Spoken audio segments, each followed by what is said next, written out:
آپ کو ایمان اور یقین حاصل ہو تو پھر دعا کریں اللہ اس پر استقامت عطا فرمائے، پھر اس پہ ڈٹ جائے۔ نبی پاک صلی اللہ علیہ وسلم نے فرمایا میں اس بات کا خوف نہیں کرتا کہ میری امت کمزور ہو جائے گی، اس بات کا ڈر نہیں کہ پیسے ختم ہو جائیں گے، نہ یہ خوف ہے کہ بھوکی مرے گی۔ حضور کس بات کا خوف ہے؟ تو نبی پاک نے فرمایا خوف یہ ہے کہ ان کا یقین کمزور ہو جائے گا۔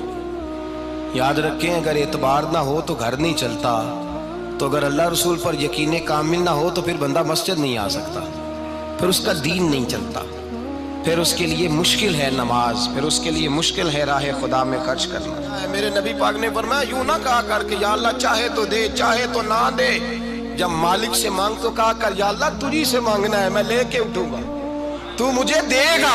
فرمایا جتنا تیرا یقین کامل ہوگا اتنا ہی اللہ تجھے جھولی بھر کے عطا فرمائے گا۔ کمزور سا مسلمان، لڑکھڑاتا سا مسلمان دیکھتا ہوں کرتا ہوں، اور یہ بھی نہ دیکھا کریں بھائی ایمان یقین کو استقامت کے درجے پہ لیں، یہ نہ دیکھا کریں کہ وہ کیسے دے گا، وہ کسی وسیلے کا محتاج نہیں ہے، وسیلے کو پسند کرتا ہے پر وسیلے کا محتاج وہ بغیر وسیلے کے بھی دے دیتا ہے۔ ہر آدمی ماں باپ کے ذریعے پیدا ہوتا ہے، اگر پیدا کرنا چاہے تو جناب عیسیٰ کو بغیر باپ کے پیدا کر دیتا ہے، اگر پیدا کرنا چاہے تو حضرت آدم کو بغیر ماں اور باپ کے پیدا کر دیتا ہے۔ جب یقین رکھیں، یقین قرآن مجید پڑھیے، حضرت موسیٰ علیہ السلام فرعون کے دربار میں کھڑے ہیں، چاروں جانب دشمن ہی دشمن ہے، جادوگر آ گئے، انہوں نے سانپ چھوڑے، حضرت موسیٰ کے ہاتھ میں ڈنڈا تھا، حضرت موسیٰ کہتے ہیں یا اللہ کیا کروں؟ تو اللہ تعالیٰ نے فرمایا اپنا عصا پھینک دو۔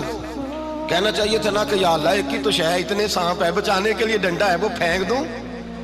ڈنڈا پھینکا جاتا ہے، سانپ کو دیکھ کر کے قابو کیا جاتا ہے۔ یہ میرا اور آپ کا ذوق ہے نا، لیکن انبیاء کرام کا انداز ملاحظہ کیجئے میرے عزیزو۔ اللہ فرماتے ہیں ڈنڈا اے موسیٰ ڈال دے اپنا عصا، پہلے نہیں فرمایا کہ سانپ بن جائے گا، فرمایا بس تو ڈال دے۔ میں اور آپ ہوتے ہیں تو سانپ سامنے ہے، ڈنڈا ہاتھ میں ہے، ہم کہیں گے عجیب بات ہے، یہی تو دفاع کی چیز ہے، اسی کو ڈال دوں تو بچوں گا کیسے؟ کہا ڈال دو، تو حضرت موسیٰ نے ڈال دیا، کہا میرے رب کا حکم ہے تو میرے لیے بہتر ہی ہوگا۔ اللہ فرماتے ہیں جب موسیٰ نے ڈالا تو میں نے اس ڈنڈے کو، اس عصا کو اژدہا بنا دیا۔ اب کبھی عصا بھی اژدہا بنے، کبھی چھڑی بھی بہت بڑا اژدہا بنی ہے، لیکن قرآن کہتا ہے جناب موسیٰ نے ڈالا تو اللہ نے اژدہا، بلکہ اس سے پیچھے چلیے، عورتیں کمزور یقین کی ہوتی ہیں نا، جناب موسیٰ پیدا ہوئے تو اللہ فرماتے ہیں میں نے موسیٰ کی ماں کے دل میں بات ڈالی، ماں کے دل میں صندوق میں ڈال کے تو اس کو دریا میں بہا دے۔ اور بھائی صندوق میں کہہ سکتے ہیں نا آکسیجن کیسے جائے گی، اور دریا میں بچے بچنے کے لیے ڈالے جاتے ہیں کہ ڈوبنے کے لیے ڈالے جاتے ہیں؟ ماں کے دل میں یقین کمزور نہیں تھا ماں کا۔ انبیاء کے ماں باپ موحد ہوتے ہیں، دین کو ماننے والے، ماں کے دل میں اللہ نے بات، اللہ قرآن میں کہتے ہیں میں نے وحی کی، میں نے القاء کیا، میں نے بات ڈالی۔ حضرت موسیٰ کی ماں کہتی ہے میں نے ڈال کے نا سمندر میں بیٹا، میں نے سمندر میں بیٹا ڈال کے صندوق میں بند کر کے رب کے حوالے کیا۔ آپ فرماتے ہیں میرے مالک کا بھروسہ کیا تو پھر میرے مالک کا کام دیکھو، کمال دیکھو، میں نے دریا میں ڈالا، اللہ نے فرعون کے گھر میں میرے بیٹے کی پرورش کرا دی۔ یہ یقین کہ حضرت موسیٰ کے پاس قوم آئی، قرآن پڑھیے، کہا جناب پانی چاہیے، وَإِذِ اسْتَسْقَىٰ مُوسَىٰ لِقَوْمِهِ، موسیٰ نے اپنی قوم کے لیے پانی مانگا، ہم نے کہا فَانْفَجَرَتْ مِنْهُ اثْنَتَا عَشَرَةَ عَيْنًا، اپنا ڈنڈا پتھر پہ مارو۔ عقل والا آدمی ہوتا تو اڑ جاتا، کہتا یا اللہ پتھروں سے بھی کبھی پانی نکلا ہے؟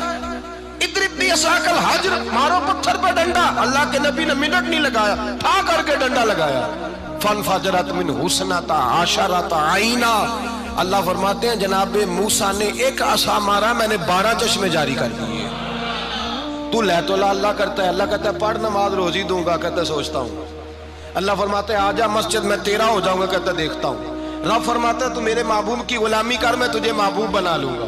تو کہتا ہے تھوڑا بڑا ہو کے داڑھی رکھنی ہے، ابھی سیانا ہو کے میں ذرا سرٹیفکیٹ لے لوں اسرائیل سے کہ کتنے سالوں کے بعد آئیں گے، پھر شروع کروں گا۔ پروگرام بنا رہا ہے، ابھی تو ارادے میں ہے۔ اللہ کے پیغمبر کا ڈنڈا، اور اس سے زیادہ آگے بات ہو گئی، پیچھے فوج لگی ہوئی ہے فرعون کی، مجمع ہے، ہزاروں لاکھوں کا لشکر لے کے، تلواریں نیزے، فرعون پیچھے، آگے دریا آ گیا۔ حضرت موسیٰ علیہ السلام کھڑے ہیں، اب کدھر جائیں؟ اللہ پاک نے فرمایا مارو ڈنڈا۔ کہاں؟ پانی پہ ڈنڈا مارو۔ اب حضرت موسیٰ علیہ السلام پانی پہ ڈنڈا مارے تو پانی ابھرے گا، اس سے زیادہ کیا ہوگا؟ پہلے پتھر پہ ڈنڈا مروایا تو پانی نکلا، اب پانی پہ ڈنڈا مروایا فَإِذْ فَرَقْنَا بِكُمُ الْبَحْرَ فَأَنْجَيْنَاكُمْ وَأَغْرَقْنَا آلَ فِرْعَوْنَ۔ اللہ فرماتے ہیں موسیٰ نے پانی پہ ڈنڈا مارا تو میں نے پانی میں رستے بنا دیے۔ ایک جگہ ڈنڈا مارا تو پانی نکل آیا، دوسری جگہ عصا مارا تو پانی خشک ہو گیا، 12 چشمے بن گئے، 12 رستے بن گئے دریا میں سے۔ حضرت موسیٰ علیہ السلام گزر گئے اور اللہ فرماتے ہیں فرعون بھی آیا تو اسے میں نے غرق کر دیا، اور وہ کھڑا دیکھتا ہی رہ گیا کہ بنا کیا ہے۔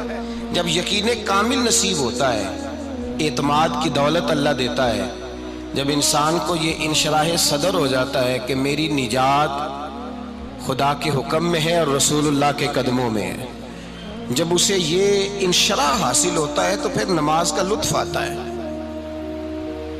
غور کیجئے کیا جملہ کہہ دیا میں نے، پھر اسے نماز کا پھر اسے نماز بوجھ نہیں بلکہ نماز نہ پڑھے تو اس پر بوجھ ہوتا ہے، پھر قرآن مجید اس کی روح کا ساتھی ہو جاتا ہے، پھر عبادات، تقوی، پرہیزگاری، پھر وہ ایک سنت کے چھوٹنے پر پریشان رہتا ہے جب یقین کی دولت نصیب ہوتی ہے۔ قرآن مجید فرقان حمید نے کہا ایمان لاؤ تو پھر ایمان پہ ڈٹ جاؤ، مسلمان بنو تو پھر اسلام پر۔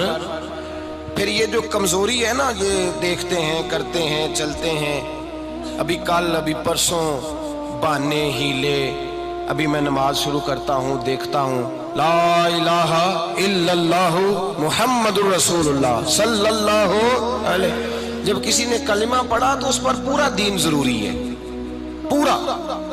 اب وہ یہ نہیں کہہ سکتا کہ تھوڑا تھوڑا کر کے آؤں گا۔ یقین کی دولت نعمت ہے۔ اللہ پاک قرآن مجید میں فرماتے ہیں ان الذین قالوا ربنا اللہ ثم استقاموا، جنہوں نے کہا کہ اللہ ہمارا رب ہے اور پھر وہ اس پر ڈٹ گئے، پھر اس پر وہ کہا تو ڈٹ گئے، کھڑے ہو گئے، نہیں اللہ ہی رب ہے، اللہ ہی دینے والا، اللہ ہی مالک، اللہ ہی ہمارا رازق ہے، رب ہی ہمارا سب کچھ۔ جب ڈٹ گئے تو فرمایا تتنزل علیہم الملائکہ، پھر میں ان کی مدد کے لیے آسمان سے فرشتوں کا نزول فرمایا کرتا ہوں۔ فرشتے کیا کہتے ہیں؟ اللہ تخافوا ولا تحزنوا، غم نہ کرنا، خوف نہ کھانا، وابشروا بالجنۃ التی کنتم توعدون، ہم تو تمہیں اللہ تبارک و تعالیٰ کی اس جنت کی خوشخبری دینے آئے ہیں جس کا رب نے تمہارے ساتھ وعدہ کیا ہوا ہے۔ پھر فرشتوں کا نزول ہوتا ہے، لیکن شرط کیا ہے کہ ایمان لائے، اور پھر ایمان پر پھر یہ نہ سوچے کہ وہ کس طرح دے گا، وہ کیسے عطا کرے گا، وہ میری مدد کس طرح کرے گا، نظام کیسے چلے، ڈٹ جائے، کہے میرے اللہ کا حکم ہے تو میں نے حلال ہی کھانا ہے، میرے رب کا حکم ہے تو میں نے تھوڑے پہ ہی گزارا کرنا ہے، میرے مالک کا حکم ہے تو میں نے اپنی جیب دیکھنی یا دوسرے کی نہیں دیکھنی، میرے رب کا حکم ہے تو میں نے اس کی اطاعت میں رہنا۔ جب ڈٹ جائے گا اللہ کے احکامات پر، جب ڈٹ جائے گا تو اللہ فرماتا ہے پھر میں تیری مدد کے لیے فرشتوں کا نزول کروں گا۔ نبی پاک صلی اللہ علیہ وسلم نے فرمایا 2 دولتیں اگر کسی کو اللہ دے دے تو سمجھے اللہ نے اسے دنیا کی سب سے زیادہ دولت عطا فرما دی۔ یا رسول اللہ وہ کون کون سی چیزیں ہیں؟ فرمایا ایک جس شخص کو اللہ نے معاف کرنے کی دولت عطا کر دی، جو معاف کرنے لگ گیا، جس کی طبیعت میں درگزر آ گیا، جو معاف کرنے لگا، غلطیاں معاف کرنے لگا، جس کو ایک دولت یہ مل گئی۔ اور دوسرا میرے مصطفیٰ نے فرمایا جسے اللہ نے یقین کی دولت عطا فرما دی، جس کو یہ 2 دولتیں مل جائیں، ایک درگزر کرنا، دوسرا رب رسول پہ یقین کامل رکھنا، اسے کائنات کی ہر شے مل گئی۔ میرے نبی پاک نے فرمایا جب بھی دعا مانگو خدا سے یہ 2 نعمتیں مانگا کرو، عرض کیا کرو اے اللہ درگزر کی دولت عطا فرما، اے اللہ تو ہمیں یقین کی دولت عطا فرما، ایمان کی قوت اور پختگی نصیب فرما۔ میرے بھائی حضور نے فرمایا مانگ کے لو۔ کمزور ایمان والا شخص کسی کام کا نہیں ہوتا۔ جس آدمی کے ذہن میں شک کا بیج ایک دفعہ جنم لیتا ہے وہ آدمی تو غلام سے بدتر ہے، بے کیف سجدہ، روٹھی روٹھی سی عبادت، اس کی زندگی کیفیات سے خالی ہے۔